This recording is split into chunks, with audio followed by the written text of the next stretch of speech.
எனக்கு கொடுங்கண்ணா.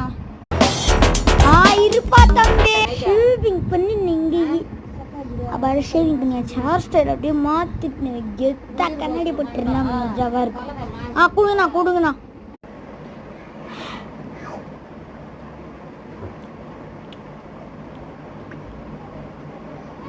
என்னங்கண்ணா 10 ரூபா.